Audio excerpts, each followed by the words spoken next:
Hello everyone, welcome back to another deck profile, me, Chocobilly. It's been a little while since I've done one, but I'll try and start pumping out a bit more. But I say that, I have a child on the way, so who knows? I doubt I'll have any time, or sleep, or money, or life, but there we are. Anyway, sorry if I seem a little lackluster. Hay fever, it's wonderful. I recommend it to everyone. So, this is my Scion deck, which, even though Opus 17 is released now, actually includes 0 Opus 17 cards. I built it before Opus 17, but after looking at it and seeing what Opus 17 cards there aren't really any cards that really benefit the deck, even though you've got stuff like Lice and Elise and Alphino. Yeah, I just kind of kept it the same way it was, because I used the Alphino and Elise backups, and Lice might kind of work, but this isn't a deck that really focuses so much on party attacking. Might be nice as a one-off, I guess.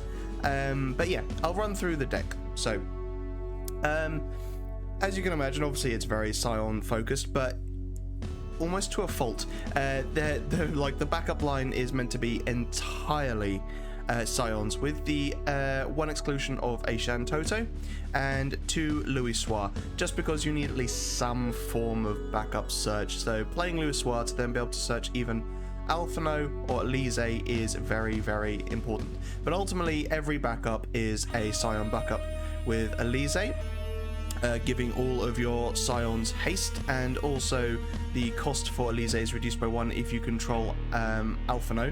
So we've got the Alphino backup as well, which is pay a lightning and dull, choose one active forward, deal it 1000 damage. If you control a Scion with 7th Thorn, deal it 2000 damage instead. So the reason I went for this Alphino is simply for the fact that it's a 2 CP backup. And you'd actually be surprised the amount of times I use this effect to be able to kill something as well, which is quite nice. And then on top of that, we have the Kryl backup, which actually is also pretty decent. Be able to stop it so your forwards cannot become bound, or cannot be bounced, is really useful. It is a relatively expensive ability to pay 2 and a dull, so 3 CP in total. But just make it so that you can have forward so it cannot be bounced. So maybe your opponent is, I don't know, attacking with Tross or something like that. It just means that it makes it a little bit harder for them to get rid of your forwards. Thancred. So I actually really like this card, and I run it in any deck where I have at least a few 14 forwards. To dull and choose one attacking category 14 forward you control. It gains first strike until the end of the turn. So I've talked about this card before, running it with Ramu, the forward, because if it deals damage, then you get to break that forward. So be able to give him first strike is very nice. But just first strike can be an awkward thing to deal with as well. So having that when you attack is quite nice. Louisoix, as I mentioned before, just nice to be able to get the backup searching. Minfilia, so also just nice for recursion. So enters the field, you may search for one job Silent 7th Thorn, and add to your hand. Sorry, not recursion, add to your hand. That's the other Minfilia. But again, I went for this one because it's EX Burst, has a actually good break ability as well, and then also just more search, which is more consistency. It does only search forwards though, so just be mindful of that. But then yeah, you can pay an Earth and Dull, put Minfilia into the break zone, choose one forward your opponent controls, break it. You can only use ability if you control 5 or more job Scions with 7th Thorn, which means all your backups could be Scions, including Minfilia. Use Minfilia's effect to get to break something, which is just an outright break, is really good. Then I'll move on to the forwards and I'll talk more about the summons in a bit. So Ida, again, this is not too, I mean, I don't really need to do too much explaining for this, because this is nothing really new in regards to the Earth side of things. So Ida gains plus 2k for each Scion you control, and then when she attacks, choose a dull forward, deal it damage equal to half of Ida's power. Alba, now this actually is very useful to be able to get rid of some of your opponent's backups cards in their break zone is really nice. But also just that quick haste is quite thematic when you run stuff like Elise to make it so that all your Scions gain haste as well. But just being able to just slowly remove things from the break zone as well is very useful. So just a nice little additional aggressive option in the deck. Urianger, so another EX Burst, which is nice, but also be able to reveal the top 2 cards and hopefully getting something to hand. Most of the time I actually got something to hand with this card, and I'm running a few cards in this deck just so I can hit Urianger, but they aren't without merit. But ultimately Urianger, being quite small, It's not great, but he's an EX burst that can help with the consistency a bit. Papalimo, so yep, just searching for Ida and then increasing the damage that Ida does by 2000 as well. Just quite nice. Again, more consistency, more EX bursts. The Crystal Exarch, so another card that I put in here mostly for the Urianger effect, but at the beginning of your attack phase, choose one. At the beginning of the attack phase during each player's turn, so that's both your opponent's and yours, choose a forward against plus 2000 power to the end of the turn. Be mindful if your opponent is running something like Orin or Philthanos, because that means it then has to target those guys, because it can target forwards on either player's field. And then damage 5, when Crystal Exarch attacks, when Crystal Exarch gains, when Crystal Exarch attacks, choose a 1 forward. If its power is less than Crystal Exarch's, break it, which works rather nicely with Titan. Being able to make it so that Crystal Exarch becomes a 17,000 power forward and attack means that it's probably going to break something. And then Oracle of Light, again, pretty standard. I only run the 2 instead of 3 though, just because if I run 3, I will end up getting all 3 to my hand. So yeah, but either way, having Oracle of Light be able to just play something from your break zone is super useful.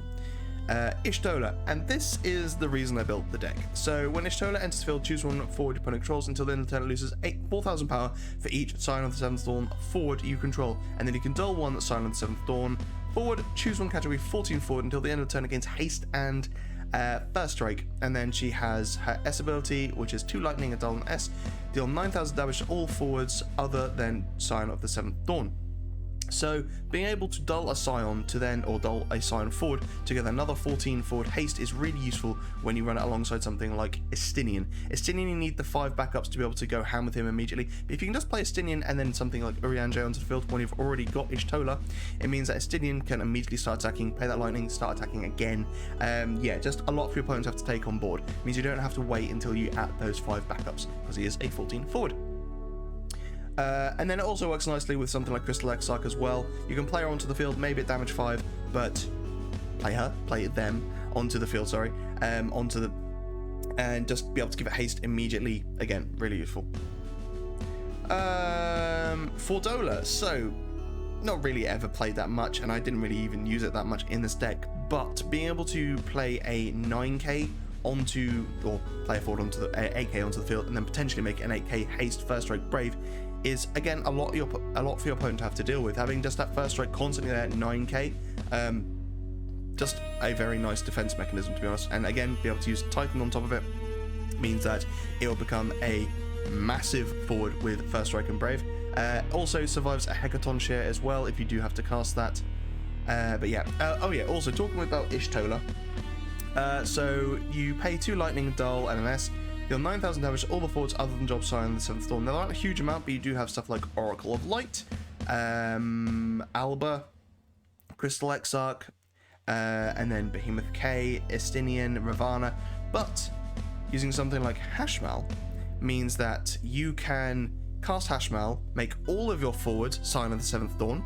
You can then use Ishtola's effect to completely wipe your opponent's board, provided they don't have any Scions, and all your forwards get to survive, which is really, really good. And also Ravana. Just be able to give Ravana haste off of Ishtola as well is, again, a lot for your opponent to have to take on board, especially if they're at quite high damage. Then we've got Heretical Knight Garland. So when he enters the field, choose a forward. It gains plus 4,000 power and brave, whilst Heretical Knight also has brave himself. And then you can pay 2 earth and 2 anything to dull Heretical Knight Garland, and he cannot be broken until the end of the turn, which is really, really nice. So really using Heretical Knight Garland on something like where are you? Ida. So just giving her plus 4k when you've probably already got her to be quite high, because she gains power off of all the backups as well.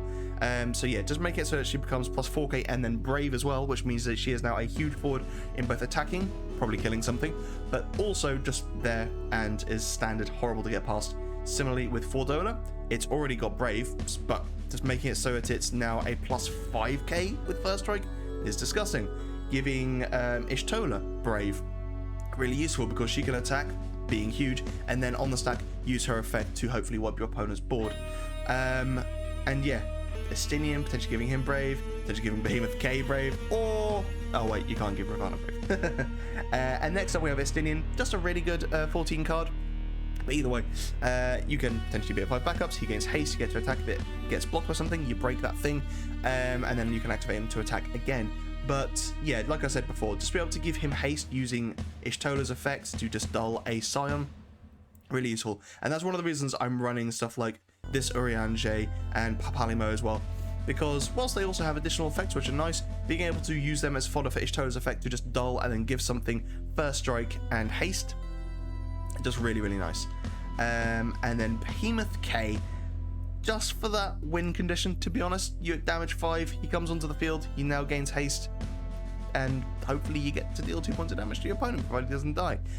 Just a horrible card, but wins games.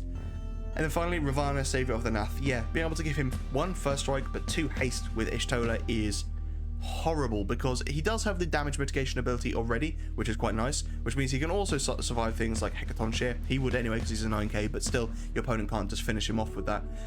But make it so he's first strike, so that even if your opponent could potentially use something like Kuchaspel to reduce the damage he would take, to stop the damage from being reduced that he would take when he attacks multiple forwards, so he might die after the second block.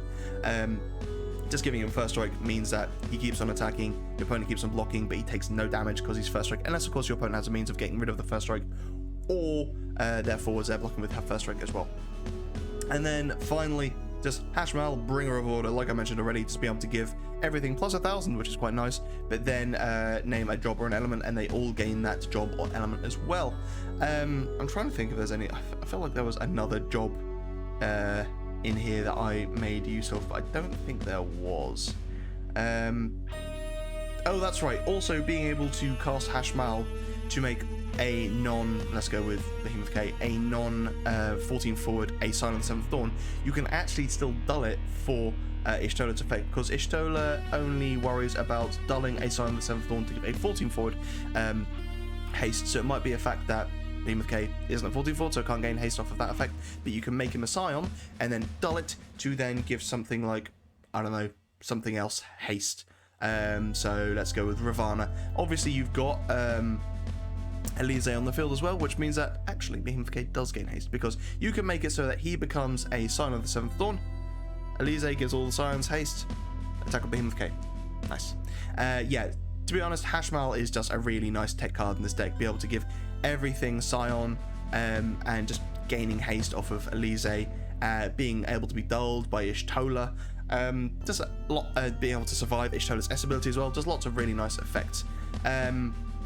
Titan, just a good card to be able to potentially save one of your forwards by making it plus 10k, or just choose a forward to 7,000 power. There aren't many outright damage dealing cards in this deck. You've got Ishtola on both entry and her S ability, Ida when she attacks, Minfilia's break effect.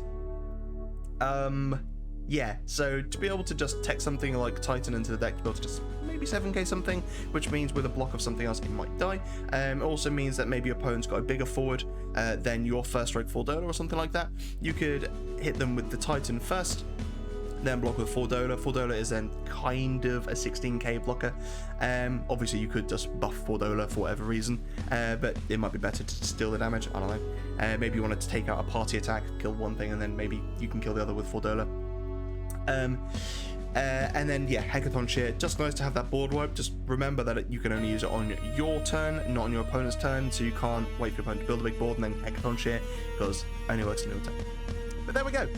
Yeah, so it was just, I never really built Scions before anyway, so making use of the Ishtola is a lot of fun, especially when using something like Hashmal and Behemoth K or Estinian as well. Just giving those guys haste, and being able to, or just dulling them to be able to give something else haste potentially as well, is really, really good. It might be a case that you don't see the Elise for whatever reason, even though you do have a means of searching through Louisoix, it can still never come to hand. But yeah, this deck was actually a lot of fun to build, a lot of fun to run.